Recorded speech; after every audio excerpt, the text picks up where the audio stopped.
Assalomu alaykum, hurmatli ko'ruvchilar. Uyg'ur axborot markazining Abdul xabarlar programmasiga xush keldinglar. Men Muhammad Izzat. Nuriy Turkel Amerika hukumatini quruq gap setivamay harakatga o'tishga chaqirdi. Uyg'ur majburiy emgakning oldini olish qonuni kutilgandek ijro qilinyapti. Xitoy Ramazonda ro'za tutmoqchi bo'lgan Uyg'urlarni josuslar orqali nazorat qilganlik uchun ayblandi. Xitoyning Uyg'urlar qaratgan zulmi chegara sirtida davomlashmoqda. Tövende diktanlar xabarlarımızdan tepsili mazmunlarda olsun. Amerika Xalqaro diniy e'tiqod erkinlik komitetining raisi Nuriy Turkel 10 aprel Newsweek to'g'rida Amerika Uyg'ur masalasida quruq gap setivamay harakatga o'tishi lozim mavzuliq maqola e'lon qilib, muhojiratga Uyg'urlarning ko'p qismi o'rtaq boshdan kechirayotgan vatandagi urug' tuqqanlarning tutqun qilinishi, hatto chet eldagilarni aybash keltirish uchun kozir sifatida qo'llanishdan iborat ochiq qismat haqida to'xtalgan. Nuriy Turkel o'zining mazkur maqolasida o'tgan 20 yil mobaynidagi kishilik huquq faoliyatlarining oilasidagilardan ayrilib qolishni badal qilganligini, ota-onasining Amerikadagi o'z farzandlarini va nevaralarini ko'ramaganligini, hatto bultur aprelda dadasi vafot bo'lganda o'zining namozga qatnashmaganligini bildirgan. Maqolada ko'rsatilishicha, Nuriy Turkel 2004-yildan tortib opasi bilan ko'rishmagan bo'lib, uning opasi doim "Bolalarimdan shuncha uzun ayirib etilgidek mening zodin nima jinoyatim bor? Agar mening jinoyatim Nuriyni tuqqanlik va uning opasi bo'lib qolganlik bo'lsa, undaqda 20 yil buning uchun yetarli jazo emasmi deb so'raydi ekan.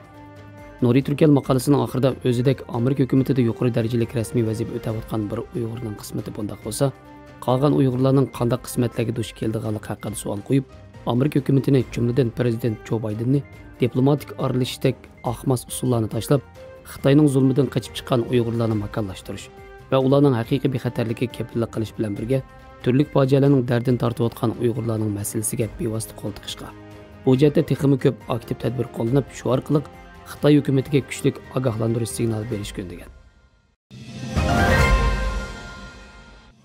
Axios to'rining 12 apreldagi xabariga ko'ra, Amerika Davlat Majlisidagi har ikki partiyaning parlament a'zolari Amerika Tamojna va chegara qo'g'dash idorasidan parlamentni texnik ko'p uchurlar bilan ta'minlab, Sharq Turkistonda ishlab chiqarilgan nurg'un mahsulotlarning nima uchun hali ham Amerika bozoriga kirayotganligini tushuntirishni talab qilgan. Taratqularning xabarlarida ko'rsatilishicha, Amerika bultur yo'l qo'ygan Uyg'ur majburiy emgakining oldini olish qonunida import qiluvchining malning majburiy emgakka chetishlik emasligini isbotlayolmagan taqdirda Sharq Turkistondan mahsulot import qilish cheklangan bo'lsa-mu, ammo necha 10 million dollarlik tovar hali ham Sharq Turkistondan Amerikaga eksport qilinmoqda ekan. Davlat Majlisidagi har ikki partiyaning a'zolaridan tashkil topgan Xitoy masalalari ijroiya komitetining Kristofer Semisni o'z ichiga olgan asosli a'zolari Amerika Davlat bexatarlik ministerligi majburiy emgakka aloqador qonun ijroati guruhining raisi Robert Silver xat yozib, Davlat Majlisining Uyg'ur majburiy emgakining oldini olish qonunining ijro qilinish ahvolining o'zining dastlabki muddosiga mos keladigan kelmaydiganligini to'g'ri baholashda yetarli uchurdan va ochiq oshkorlikdan mahrum qoldirilganligini bildirgan. Parlament a'zolari 300 ga yaqin yuk paraxotining tutib qilinganligidan, ammo keyin yana qo'yib berilganligidan xabar topgan. Bundaq bo'lishining sabab import qiluvchilar Uyg'ur majburiy emgakining oldini olish qonunining mazkur mahsulotlarga tatbiqlanmaydiganligini ilgari surgan. Hamda Tamojna va chegara qo'g'dash idorasi bu qarashni qabul qilgan. Lekin qo'yib berilgan mallarning ichida Sharq Turkistonga va majburiy emgak kuchi yetkash planlariga chetishlik yuqori xavfli sohalarda ishlab chiqarilgan tovarlar bor ekan. Yopitorning 13 apreldagi xabariga ko'ra, Xitoy tajovuzchilarining Sharq Turkistonda Uyg'urlarning muqaddas Ramazon oyidagi faoliyatlarini nazorat qilish uchun maxsus josuslarni ishga solganlik to'g'risidagi xabarlar o'tirg'i chiqqandan keyin Amerika Islom munosabatlari kengashi shu kuni Xitoy hukumatining bu qilinishini ayblagan. Egilnishicha, Xitoy tajovuzchilari ro'za tutish sababli atalmish qonunga xiloflik qilgan 54 nafar Uyg'urni aniqlab chiqqan. Amerika Islom munosabatlari kengashining muavin ijroiya direktori Edward Ahmed Mitchell bu vaqtda o'z bayonotida mundaq degan: Xitoy hukumatining Ramazonda musulmon Uyg'urlarning diniy faoliyatlarini cheklash uchun josuslarni ishga solganligi ularning eng tubki kishilik huquqiga va diniy erkinlik to'g'risidagi xalqaro qonunlarga xilof qilganlikdir. Xitoy Kompartiyasi Sharq Turkistondagi islomga qarshi urushni oxirlashtirish kerak.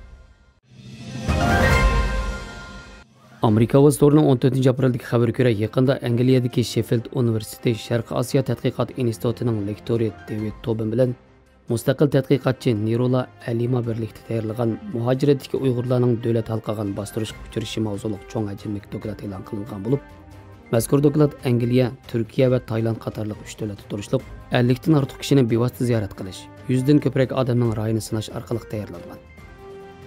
Avtorlarning xulosasida ko'rsatilishicha, mazkur doklad uchun tayyorlangan ray sinash qatnashgan Angliyadagi Uyg'urlarning 3 dan 2si bevosita tahdidga uchragan. Turkiyadagi Uyg'urlarning 80% o'zining Xitoy hukumatidan xavfsiraydiganligini bildirgan. Turkiyada yashaydigan Uyg'urlarning 5 dan 4 qismi o'zlariga Xitoy doiralari tomonidan bevosita tahdid solinganligini yoki o'zlarining oila tavobatlarining tahdidga uchraganligini aytgan. Angliyadagi Uyg'urlarning faqat yarmi o'zini Xitoy hukumatining tahdididan bexatar his qilgan. Dokladning oxirida tövandikidek tavsiyalar o'tirib qo'yilgan. Oldi bilan har qaysi davlatlar Kanada andisini o'rnak qilgan asosda muhojiratga Uyg'urlarni bexatar joylarga yerlashtirish orqali ularni ziyonkashlikka uchrash xavfidan qo'g'lash.